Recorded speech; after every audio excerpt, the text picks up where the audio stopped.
Well, a major announcement today by NASA that a new form of life has been discovered right here on Earth, in California, in fact, where all good and perhaps all strange things come from. Is there a microbe on Earth that could substitute arsenic for phosphorus in its basic biomolecular constituents? And so what did we find? We found that not only did this microbe cope or deal with the toxicity, we might say, with arsenic, but it grew and it thrived. Well, this announcement came down just a couple hours ago, but for days, the media has been anticipating it and discussing it. But that also this could be about how NASA has a new way of trying to find extraterrestrial life.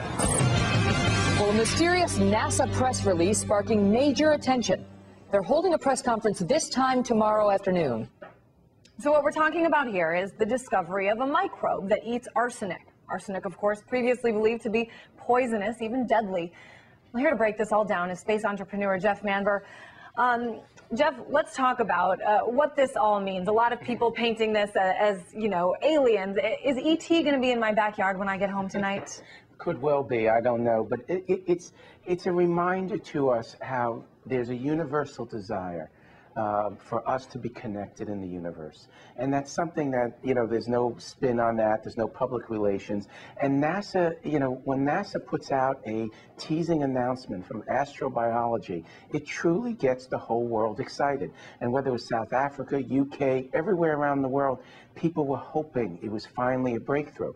And it was a fascinating announcement that, you know, we have to rewrite the whole rules on DNA, and there's new forms of life. And it's going to change where we look for life in the universe. But we should take this as a sign of how deeply we want to believe that there's a universality to life. I know, I was going to say, you know, an arsenic-eating microbe, it sounds like very big news in the science world, but, you know, like you said, I mean, this is pretty significant. Talk about just how significant this kind of small discovery, but major discovery is. Well, we think we understand what life is. We think you know it when you see it. Scientists pride themselves on saying, here's a set of 6 elements. You have these 6 elements, and that is life. Well, it turns out, surprise, surprise, they're wrong. And it's looking like, well, hey, there may be other elements that comprise life. Well, that opens the door. That opens the door to say that on other planets, on this planet, there may be life forms that we're just dimly aware of or unaware of. And really, when you think about it, the role of NASA, I mean, this is cutting edge. And no, we should not have gotten so excited. No, we should have understood that you know, ET wasn't phoning home. But again, it is a recognition of how important it is to us that we do this sort of research, because we don't understand what's out there. And we're looking at pictures right now of this. It sort of looks like, when zoomed in, how many million times, I don't know, it looks like potatoes or something. Right. It's bacteria. Yeah, it's bacteria. But it's a different form. We would have, any textbook would have said this was not alive. And so if this is something that's on our planet, well, what can you say about Titan, one of the moons around Jupiter? What can you say about other places? We never really looked for life. And if there is life out there, however primitive, does that mean that one day it would be more advanced, or it was more advanced? And it really changes. There's something called the Drake number, the Drake factor, and it's the chance of finding life in the universe.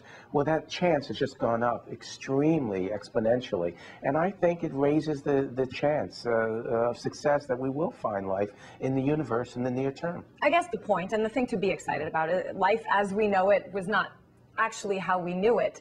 What do you think is next? Where do we go from here? Well, in the space program, I would not be surprised if we went and looked at some areas in the universe and the solar system that before we would have said, nah, there's no chance that there's life there. So let's go look and see if they have, you know, arsenic forms of life or other things that may exist.